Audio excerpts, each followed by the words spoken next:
अस्सलामुअलैकुम 6th class students. देखो बेटा, अलजेब्रिक एक्सप्रेशंस आप पढ़ रहे हो। एक्सरसाइज है 11.1, पेज है 277। आपने कल भी देखा जब हम माचिस स्टिक्स अरेंज कर रहे थे, तो बिल्कुल इसी तरह है। आपको पैटर्न्स देखने हैं, इनमें क्या आता है। Pattern of letter T as T को हम कैसे बनाएंगे। माचिस का एक डब्बा लेना है, तो दो तीलियों को रखना है, एक ऊपर एक नीचे। तो वहाँ दो तीलियाँ आ गई। तीली के बदले हम एन लिखेंगे, तो मैंने इधर लिखा है 2n। इसी तरह एक और पार्ट है इसका, यस, हाँ, a pattern of Z as Z बनाना है माचिस की तीलियों से। जेड, एक तीली ऐसे, दूसरी ऐसे और तीसरी ऐसे, तो 3n। इसी तरह यू बनाना है। देखो यू में कितनी माचिस स्टिक्स हमें लगेंगी, 3 लगेंगी। वी में कितनी लगेंगी, 2 लगेंगी, 2n मैंने लिखा। ई में कितनी लगेंगी, ई में 5 लगती है। हाँ, आप गिन लो, आप बनाओ, आपको बनेगा। एस में कितनी लगती हैं, 5।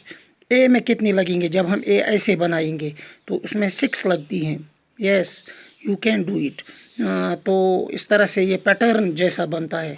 यही हमें अलजेब्रा का आइडिया देता है। 2n, n है माचिस sticks, 3n, 3n, 2n, 5n, 5n, 6n।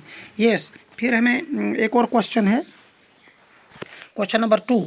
तो हमें बताता है क्वेश्चन नंबर 1 में जो आपने रूल फॉलो किया, एल का, सी का या एफ का जैसे हम बनाते हैं, तो बताओ एल के बदले आप क्या लिखोगे। तो मैंने इधर लिखा है एल के बदले, यस, एल के बदले मैंने लिखा है 2n।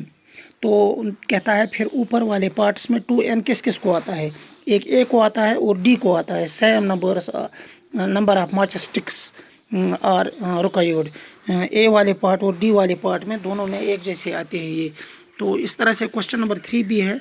उधर हमें कहता है कि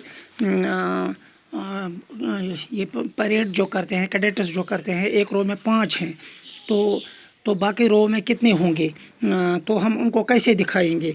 देखो मैंने उनको दिखाया है 5n, 5 कैडेट्स इन ए रो, तो 5n मैंने उनको दिखाया है। इसी तरह एक बास्केट है, उसमें 50 मैंगोज़ है, हम मैंगो को कैसे दिखाएंगे। ये कहता है ब्रैकेट में उसको बी लिखना, मैंगोज़ को, तो मैंने लिखा है इधर 50b।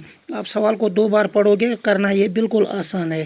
तो इस तरह से मुझे उम्मीद है आप इन 2-3 क्वेश्चंस को देखोगे। Thank you very much.